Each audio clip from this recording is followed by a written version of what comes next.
Kita ke informasi lain pemirsa, Satuan Tugas Penanganan COVID-19 tengah menyiapkan booster vaksin dosis ketiga untuk menambah herd immunity dan mixing vaksin bagi tenaga medis karena dianggap rentan tertular COVID-19. Kedua skema tersebut masih dalam uji klinis dan digunakan saat lonjakan kasus COVID-19 semakin tinggi. Juru bicara Satgas Penanganan COVID-19 Wiku Adhisa Smito mengatakan pemerintah telah mempersiapkan sejumlah skema baru vaksinasi untuk mengantisipasi jika lonjakan kasus COVID-19 terus terjadi. Skema tersebut diantaranya adalah booster vaksin dosis 3 yang akan diberikan untuk menambah herd immunity.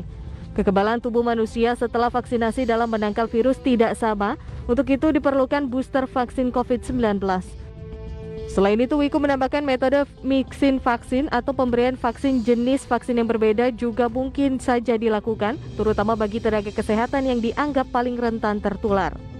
Mixing vaksin menurutnya sudah banyak direkomendasikan oleh peneliti dengan alasan keamanan dan ketersediaan jenis vaksin yang dinamis.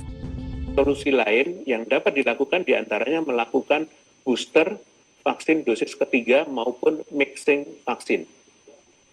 Selain dengan percepatan vaksinasi di berbagai wilayah di Indonesia, saat ini pemerintah Indonesia berencana melakukan penyuntikan booster dosis ketiga kepada tenaga kesehatan yang dinilai memiliki risiko penularan tertinggi, baik karena intensitas maupun lokasi beraktivitas yang sangat tinggi laju penularannya, yaitu fasilitas pelayanan kesehatan. Masyarakat perlu memahami bahwa praktek mixing vaksin atau pemberian jenis vaksin COVID-19 yang berbeda sudah banyak direkomendasikan oleh peneliti dengan latar belakang keamanan dan ketersediaan vaksin yang dinamis. Praktek mixing vaksin sebelumnya pernah dilakukan untuk beberapa jenis penyakit menular sebelumnya, misalnya HIV dan Ebola. Wiku memastikan booster vaksin dan mixing vaksin bisa dilakukan setelah studi klinis selesai dilaksanakan.